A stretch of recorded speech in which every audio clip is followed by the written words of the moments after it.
C'est l'amour parfait de Dieu. Quelqu'un dit l'amour parfait.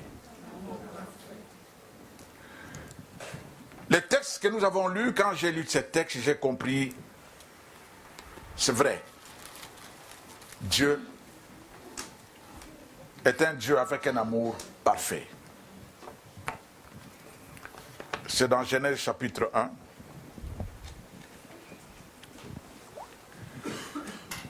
Genèse chapitre 1, j'aimerais que nous lisions à partir du verset 24 jusqu'au verset 27. Nous aurons au moins 45 ou 30 minutes ou 35 minutes pour nous asseoir, mais je vous demande encore 1 minute pour que nous puissions nous lever pour dire cette parole et honorer la parole.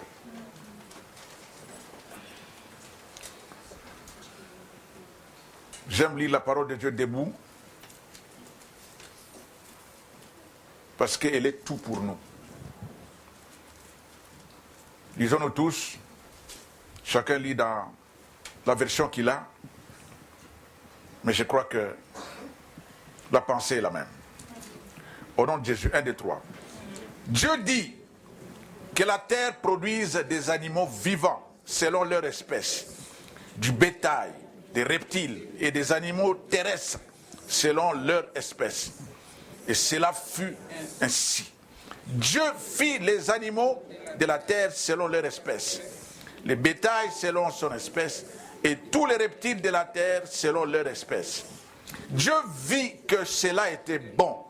Puis Dieu dit, faisons l'homme à notre image, selon notre ressemblance, et qu'il domine sur les poissons de la mer, sur les oiseaux du ciel, sur les bétails, sur toute la terre, et sur tous les reptiles qui rampent sur la terre. Dieu créa l'homme à son image, il le créa à l'image de Dieu. Il créa l'homme et la femme. Dieu les bénit et Dieu leur dit, soyez féconds, multipliez, remplissez la terre et l'assujettissez, et dominez sur les poissons de la mer, sur les oiseaux du ciel et sur tout animal qui se met sur la terre. Amen. Amen. Asseyons-nous.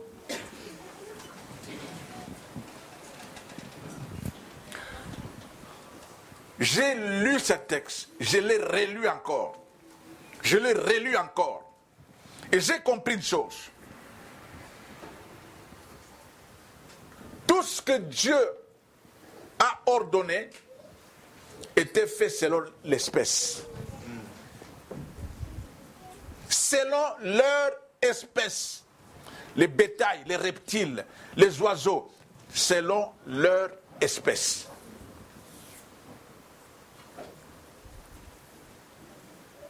Quand Dieu a vu qu'il n'y avait plus rien à produire selon l'espèce, et tout ce qui a été créé était bon, qu'est-ce que Dieu allait ajouter encore? Qu'est-ce que Dieu pouvait encore ajouter parce que tout était créé? La terre a produit tout. Mais ce qui est resté, la terre n'avait aucun pouvoir pour créer. C'est ainsi que Dieu regardera en soi-même. Il est Dieu le Père, il est Dieu le Fils, il est Dieu le Saint-Esprit. Il dit, faisons l'homme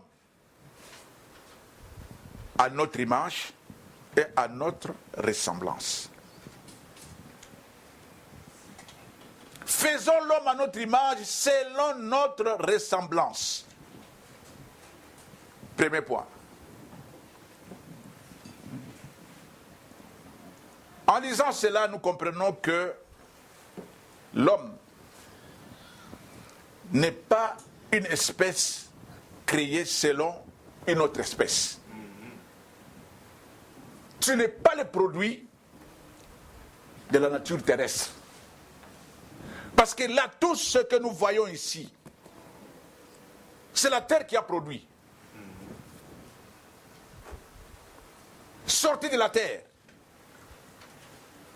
Mais toi, tu n'es pas le produit sorti de la terre. Quelqu'un dira, non, mais pasteur, mais mon corps est terre. Ce corps, c'est une enveloppe. Mais le vrai toi, c'est ce qui est là-dedans. Celui qui est là-dedans, c'est celui qui a été fait à la ressemblance, à l'image de Dieu. Parce que Dieu ne pouvait pas te créer selon l'espèce qui a été déjà créée. C'est pourquoi il y a une différence entre créer et faire. Tous ces animaux ont été créés selon l'ordre de Dieu. Il a donné l'ordre. Et les reptiles. Moi, je ne sais pas comment est-ce que ça se faisait. Les reptiles, ils sortaient de la terre. Les animaux, ils sortaient d'où, je ne sais pas. Mais pour l'homme, il appelle la Sainte Trinité. Il dit, faisons maintenant l'homme. Mais qu'il soit différent de toutes ces espèces. Ceci démontre quoi? Démontre l'amour parfait de Dieu vis-à-vis de l'homme. Je suis allé chercher la définition du mot parfait. Le mot parfait dit c'est quelque chose qui est sans aucun défaut. Aucune ou aucun défaut. C'est quelque chose qui est excellente. Il n'y a pas à ajouter. Il n'y a pas à retravailler, il n'y a pas à corriger. Vous voyez les dessinateurs, vous voyez ceux-là qui sont dans les arts. Un tableau, il peint, il se met un peu loin, il regarde, non, là il y a un défaut, il va aller ajouter, il recule encore, il continue à avoir des défauts, il va ajouter. Mais Dieu, dans cet amour, a créé quelque chose où on ne peut rien ajouter. Parce que c'était quelque chose qui est fait parfaitement. Tu as été créé, fait parfaitement. Nul ne pouvait ni ajouter ni corriger ce que Dieu avait fait. Ça veut dire, le parfait c'est quelque chose d'accompli. C'est déjà accompli. C'est déjà total. Et il y a des synonymes qui accompagnent, qui disent absolu. C'est achevé. C'est l'idéal, c'est l'impeccable, c'est le modèle. L'amour parfait. Tu as été créé avec cet amour parfait de Dieu.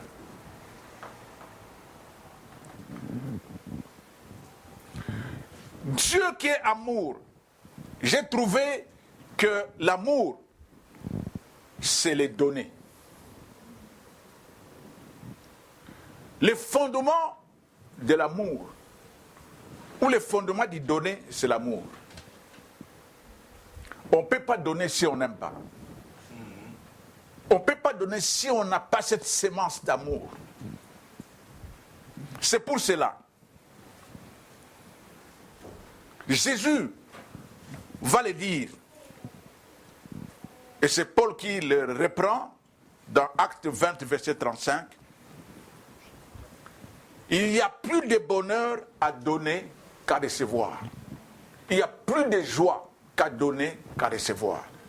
Il n'y a pas de recevoir s'il n'y a pas un donner. Et la Bible nous dit, Dieu a tant aimé le monde. J'ai souligné cette parole tant. Ça veut dire, c'est d'une manière parfaite, d'une manière exceptionnelle, d'une manière élevée. Cet amour-là est monté au-delà. Je disais hier dans une église, je dis, regardez le ciel. La terre, nous pouvons rassembler partout où il y a de la terre, calculer les superficies, nous pouvons dire la terre tout entière a autant de superficie, n'est-ce pas? Mais le ciel, qui peut calculer la superficie du ciel? c'est une superficie infinie. Et la Bible dit, les cieux avec la terre ne peuvent pas les contenir. Ça veut dire la grandeur de Dieu. Ça veut dire l'amour de Dieu est incomparable. On ne peut même pas mesurer. C'est avec cet amour-là que Dieu t'a aimé. Avec cet amour-là qu'il t'a créé. Avec cet amour-là qu'il a voulu que tu sois fait selon son image et à sa ressemblance.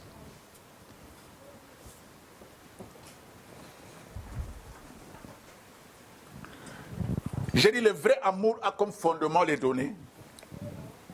Et car les données, c'est un geste d'amour, c'est un geste d'amitié.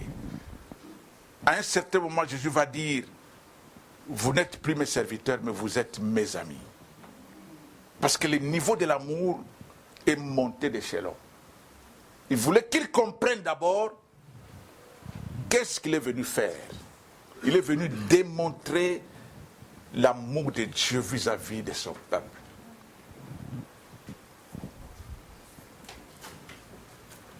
Le texte que j'ai préparé, je n'ai pas préparé, mais j'ai senti que je puisse partager avec vous, c'est dans Zacharie. Ouvrons nos Bibles dans Zacharie, le premier chapitre.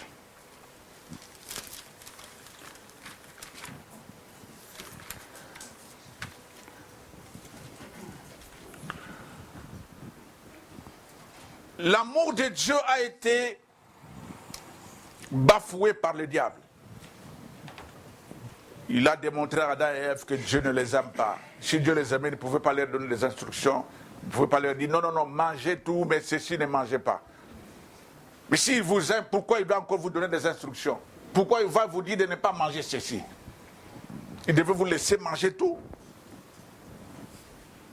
Cet amour-là a été diminué par le diable. Et l'homme a suivi le diable. Et l'homme est tombé dans le péché. La Bible dit, tous ont péché, ont été privés de la gloire de Dieu. Mais tellement que l'amour de Dieu, Dieu était là, toujours, dans cet amour. Je vous ai dit, c'est un amour parfait, c'est un amour qu'on ne peut pas ajouter, qu'on ne peut pas retrancher. C'est un amour complet. C'est un amour qui ne pouvait pas s'abaisser. C'est un niveau constant de l'amour de Dieu.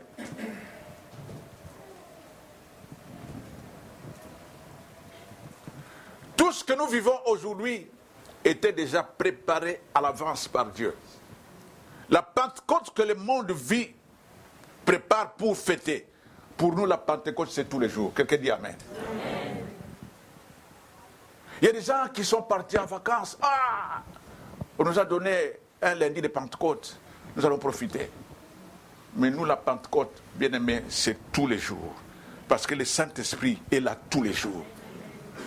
Jésus est là tous les jours.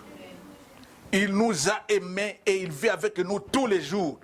Il a dit, je serai avec vous tous les jours jusqu'à la fin des temps.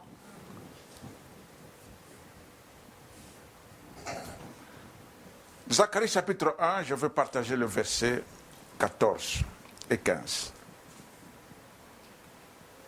Je lis pour vous. Et l'ange qui parle avec moi me dit, crie et dit, ainsi parle l'Éternel des armées. Je suis ému d'une grande jalousie pour Jérusalem et pour Sion. Et je suis saisi d'une grande irritation contre les nations orgueilleuses. Car je n'étais que peu irrité, mais elles ont contribué au mal. C'est pourquoi ainsi parle l'Éternel. Je reviens à Jérusalem. Avec compassion, ma maison y sera rebâtie. Et le cordeau sera étendu jusqu'à Jérusalem. Crie de nouveau et dit, ainsi parle l'Éternel des armées. Mes villes auront encore des biens en abondance. L'Éternel consolera encore Sion, il choisira encore Jérusalem.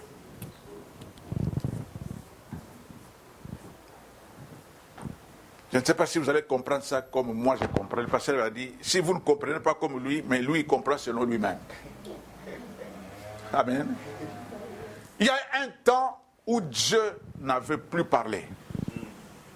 Dieu est resté sur son trône. Et le monde était dans l'ébullition. Le monde était confus. Mais qu'est-ce que Dieu dit? Je reviens à Jérusalem avec compassion. Ma maison, il sera rebâtie. C'est pour cela, les jours de la Pentecôte, ce que Dieu avait promis, c'est accompli. Avant même que cela soit accompli, il a encore promis. Il dit, Joël, ouvre ta bouche et proclame l'ainsi dit l'Éternel. En ces derniers temps, je répandrai mon esprit sur toute chair. Vos fils et vos filles prophétiseront. Vos vieillards auront, vos jeunes gens auront des visions, vos vieillards auront des songes. J'ai dit à ces enfants, ça c'est une promesse qui a été faite par Dieu. Il faut revendiquer, bien aimé, enfant, il faut revendiquer cette promesse. Tu as dit que nous devons prophétiser. Nous voulons entrer dans la prophétie maintenant. Nous sommes des jeunes, nous voulons des visions. Il ne faut pas attendre parce que le diable est contre vous. Il est jaloux. Parce que ce que Dieu a promis, c'est le parfait. C'est le spécial. C'est ce que le monde ne peut en aucun cas donner. Pourquoi Jésus dira, je prierai le Père afin qu'il vous envoie notre consolateur, l'esprit de vérité, que le monde ne connaît pas. Quelqu'un dit, le monde ne connaît pas. Mais vous, vous le connaissez parce qu'il est avec vous. C'est pour cela. Il faut prier la Bible ouverte. Là où il y a des promesses divines, là où Dieu a promis, il faut revendiquer. Il faut arracher ce que Dieu avait promis. Dieu, tu as dit, quand tu as créé, a fait l'homme, tu as dit, multipliez-vous, remplissez la terre. Moi, je ne peux pas être stérile, en aucun cas, au nom de Jésus-Christ. Je ne peux pas vivre la malédiction parce que Dieu a béni. Dieu avait déjà béni. Dieu a béni une seule fois. Et la bénédiction continue à couler. Et ça doit couler jusque chez vous. Parce qu'il a déjà béni. Il ne faut pas lui dire bénis-moi. Il a déjà béni. Va au contraire revendiquer. Va au contraire saisir ce que Dieu avait promis. Dieu dit, je reviens. Je reviens à Jérusalem avec compassion. C'est pourquoi ce jour-là, la compassion a été manifestée. Ce jour-là, il y a eu des gens qui étaient habitués. C'est pourquoi il ne faut pas vivre les habitudes. Amen. Ils étaient habitués, chaque Pâques, ils vont aller à Jérusalem faire du tourisme. Ils étaient habitués.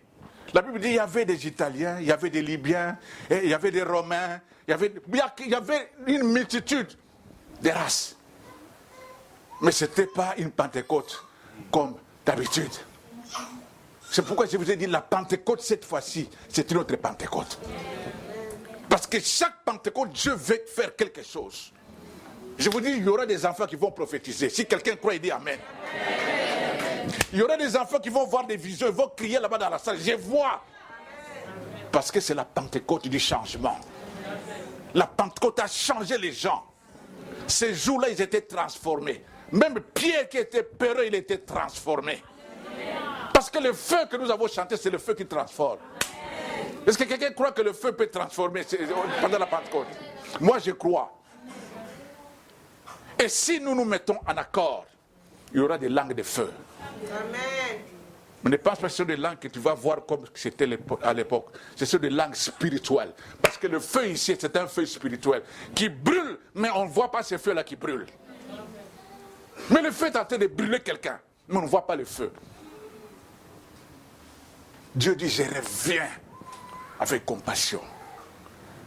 Ce jour-là, dans Acte 2, Ils étaient là. Après qu'ils étaient enfermés, ils attendaient la promesse. Parce que c'est Dieu-là qui a promis. C'est un Dieu fidèle. Mon frère, je te dis, ce que tu as reçu comme promesse, crois que cela va s'accomplir. Cette année, ça va s'accomplir. Au nom de Jésus. Traverse seulement la Pentecôte et la promesse va s'accomplir. Parce que tout va changer. Ils étaient là. Brusquement, la Bible dit, tout d'un coup, j'aime cette parole-là. Romains 2, acte 2. Acte 2. La Bible dit, les jours de la Pentecôte, ils étaient tous ensemble. Dans le même lieu. Est-ce que nous sommes tous ensemble? Est-ce qu'il y a quelqu'un qui manque? Hein? Regarde, c'est quelqu'un qui se met là, mais il n'est pas là aujourd'hui. Donc il manque. Mais demain, il faut lui dire de ne pas manquer. Amen. Et ils étaient tous ensemble dans le même lieu. Nous n'avons pas un autre lieu où nous allons célébrer. C'est ici, dans la maison. Parce que Jésus dit, là où il y a 2 ou 3 noirs, je suis au milieu d'eux, pour opérer dans leur vie. Ils étaient tous ensemble, dans le même lieu. Et la Bible dit, tout à coup, quelqu'un dit tout à coup. Tout à coup. Oh, il y a seulement 4 personnes qui ont dit ça. Vous n'avez pas confiance au tout à coup? Moi, j'aime le tout à coup. Parce que quand le tout à coup arrive, tout change. Il y aura un tout à coup dans la vie de quelqu'un demain. Il y aura un tout à coup dans ta vie. Dis à ton voisin, il y aura un tout à coup. Il y aura un tout à coup dans ma vie. Josué, il y aura un tout à coup dans ta vie. Est-ce que tu crois en ça? Est-ce que quelqu'un croit qu'il y a quand un tout à coup arrive, ça transforme? Je vois comme vous ne croyez pas. Amen. Il y a des gens qui ne croient pas. Mais si vous ne croyez pas, moi je crois à votre place. Alléluia. La Bible dit, tout à coup, il vint du ciel un bruit, comme celui d'un vent impétueux. Le Seigneur ne le fera pas parce que s'il le fait, comme il a fait à cette époque-là, nous serons entourés des pompiers. Les pompiers vont venir, vous allez entendre les sirènes des pompiers. Parce que l'État sera touché. Il y a quelque chose qui se passe là-bas. Il faut envoyer les pompiers pour voir. Mais nous avons les pompiers du ciel. Parce que le feu du ciel, ce ne sont pas les pompiers de la terre qui peuvent l'éteindre. Le feu du ciel, quand il va descendre, c'est pour embraser tout ce qui est démoniaque. Amen. Amen. Amen. C'est pour cela. Restons ensemble. Restons ensemble. Il y aura un tout à coup. Il y aura des délivrances. Il y aura des prophéties. Il y aura des visions. Il suffit d'avoir confiance à la parole. Il suffit d'avoir confiance à celui qui a promis. Je reviens à Jérusalem. Je reviens dans cette ville. Comment ça s'appelle votre ville? Villeurbanne. Dieu dit je reviens. Je reviens avec compassion. Parce qu'il veut encore pardonner. La compassion, c'est le pardon. Dieu veut encore te pardonner. Dieu veut encore pardonner tes faiblesses. Dieu veut encore pardonner tes égarements. Parce qu'il dit, je reviens avec compassion. Il veut encore te pardonner pour toutes tes faiblesses, pour tous tes égarements, pour tout ce que tu as fait. Mais il ne tient pas compte, il dit, non, je reviens. Si Dieu devait tenir compte du péché d'Israël, il n'allait pas revenir. La terre allait seulement s'ouvrir et tout Israël englouti. Mais il promet, je reviens avec compassion. Parce que mon amour brûle en moi. Cet amour-là a brûlé au-dedans de Dieu. C'est pourquoi il a dit, Jésus va accomplir cette mission. Et la Bible dit, tellement il a tant aimé et il a donné son fils. Pour toi. Va un peu évaluer le niveau de cet amour. Tu comprendras ce soir que cet amour-là de Dieu, c'est un amour extra parfait. Regarde un peu tout ce que nous faisons aujourd'hui. Regarde tout ce que le monde fait. Voyez tout ce que le monde est en train de créer. Mais Dieu est assis sur son trône. Pourquoi? À cause de la promesse. Parce qu'il a déjà promis. Il a déjà promis d'enlever l'église. Il a déjà promis, Jésus a dit, je reviendrai. Quelqu'un croit que Jésus revient? Moi, je crois que Jésus revient. Je crois qu'il revient. Parce que ce qui est écrit, pour moi, est vrai.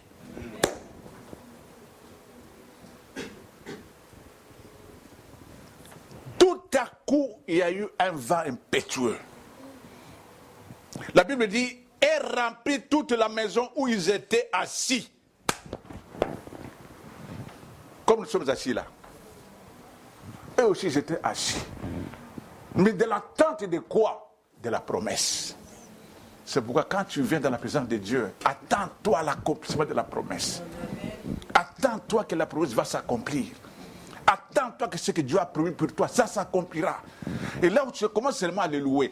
Et ils n'intercédaient pas, mais ils louaient Dieu. Ils adoraient Dieu. La Bible dit, il y avait des femmes, il y avait presque tout le monde était là. Marie était là, Marie-Madeleine, Marie de Magdala, tous étaient là, tous les pierres, ils étaient là, à part Judas. Ils n'étaient pas en train d'intercéder. Ils avaient saisi seulement la promesse. Et l'ainsi dit l'Éternel est très dangereux. Partout, quand tu lis la Bible, tu vois là où c'est écrit, ainsi dit l'Éternel. Fais attention. Si le diable vient te dire, non, c'est moi qui dis non, tu es maudit au nom de Jésus. Parce que l'ainsi dit l'Éternel, c'est ce qui nous a créés. C'est ce qu'il a fait de nous, ce que nous sommes. C'est par l'ainsi dit l'Éternel. Et la Bible nous dit, des langues semblables à des langues de feu apparurent, séparées les unes des autres, et se posèrent sur chacun d'eux.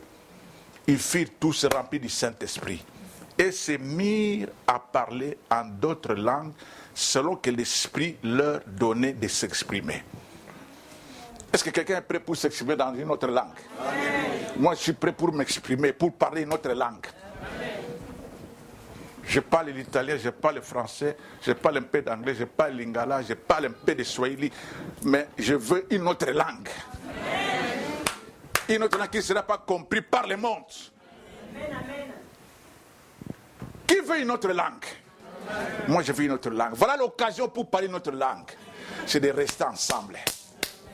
Et quand le tout à coup va s'accomplir, moi je crois, je vous le dis, je crois. Quelque chose qui est en toi va exploser demain. Prépare-toi cette nuit dans la prière.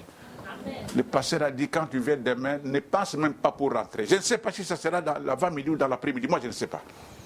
Mais je sens qu'il y aura quelque chose. Que Dieu bénisse ceux-là qui disent Amen, parce qu'ils croient. Pour les autres, si vous ne croyez pas, moi, je crois à votre place. Et la Bible dit au verset 5, or il y avait un séjour à Jérusalem des Juifs, des hommes pieux, de toutes les nations qui sont sous le ciel.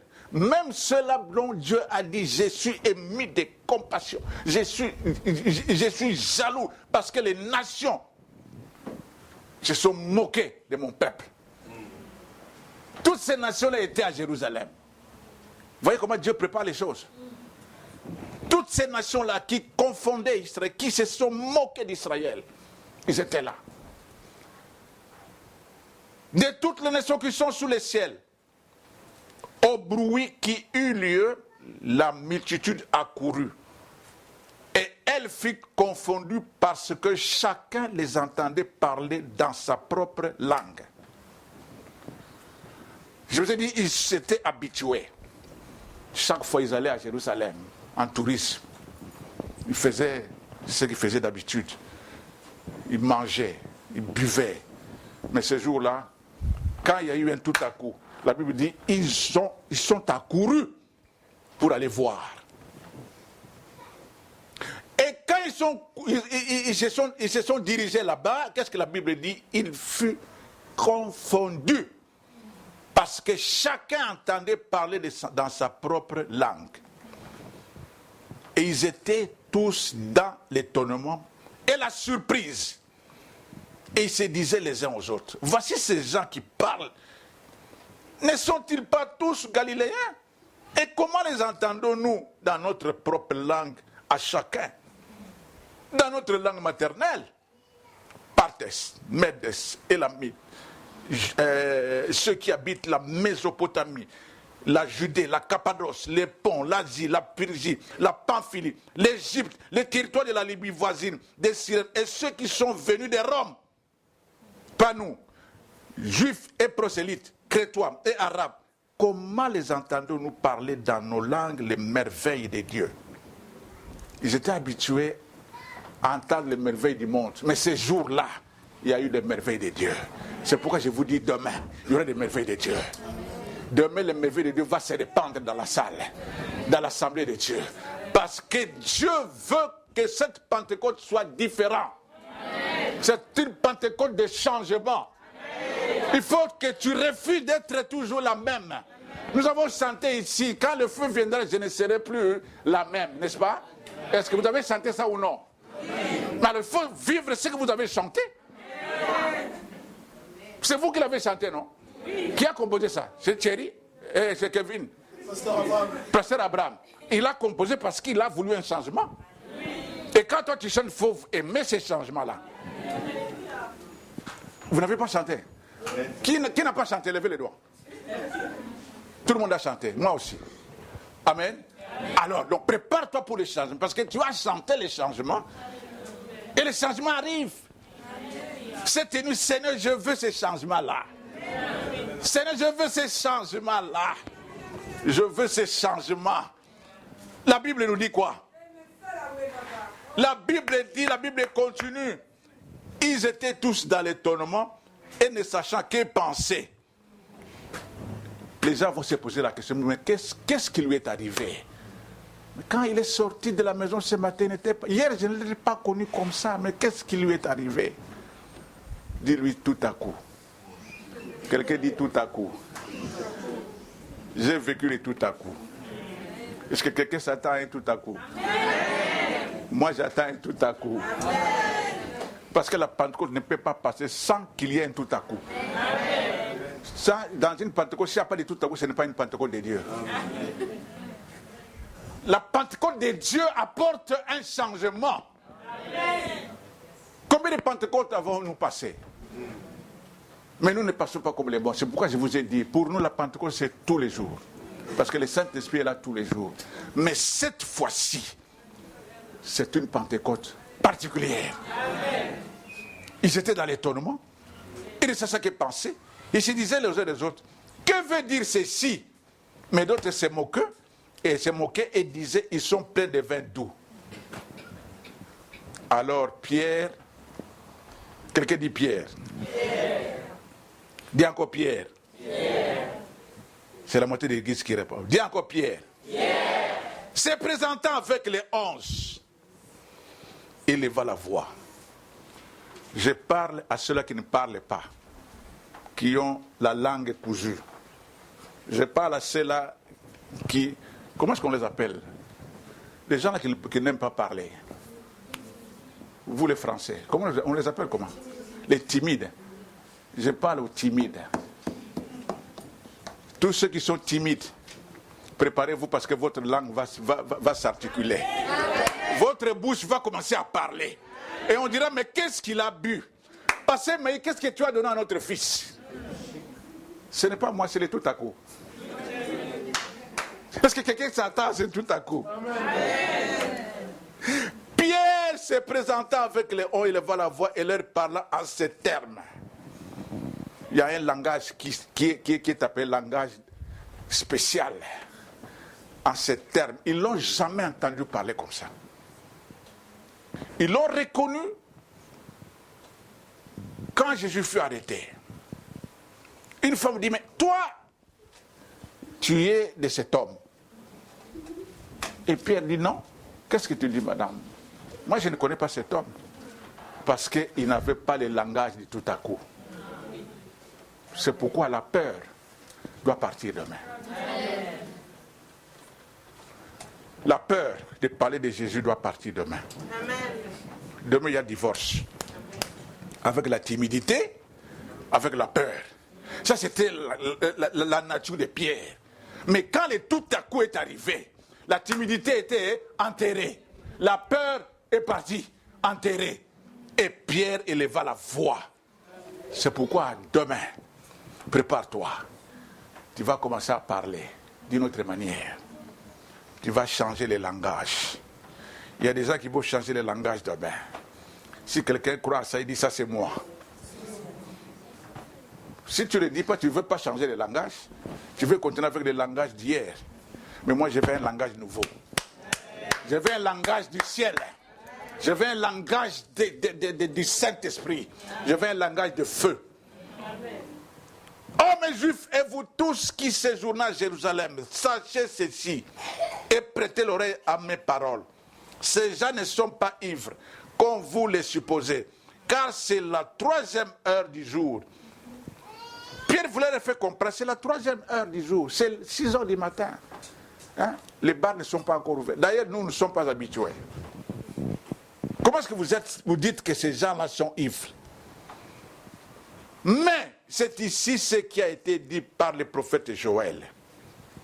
Dans les derniers jours, dit Dieu, je répandrai mon esprit sur toute chair, vos fils et vos filles prophétiseront, vos jeunes gens auront des visions et vos vieux auront des songes. Oui, sur mes serviteurs et sur mes servantes. Est-ce qu'il y a des serviteurs de Dieu dans cette salle? Est-ce qu'il y a des enfants de Dieu dans cette salle? Est-ce qu'il y a des élus de Dieu dans cette salle? Est-ce qu'il y a des enfants choisis dans cette salle? Je te dis, si tu es là parce que tu as été choisi, et cette promesse t'appartient, parce que tu as été choisi. Dans ces jours, je répandrai de mon esprit et ils prophétiseront. Je ferai paraître des prodiges en haut dans les ciels et des miracles en bas sur la terre, du sang, du feu et une vapeur de fumée. Le soleil se changera en ténèbres et la lune en sang avant l'arrivée du jour du Seigneur, de ce jour grand et glorieux. Dieu appelle ces jours-là, c'est un jour glorieux, où la gloire apparaît. Bien aimé, quand la gloire apparaît, quelque chose doit disparaître. Je dis bien, quand la gloire apparaît, quelque chose doit disparaître. Amen. Ça veut dire quand la gloire va apparaître demain, quelque chose doit disparaître dans ta vie. Amen.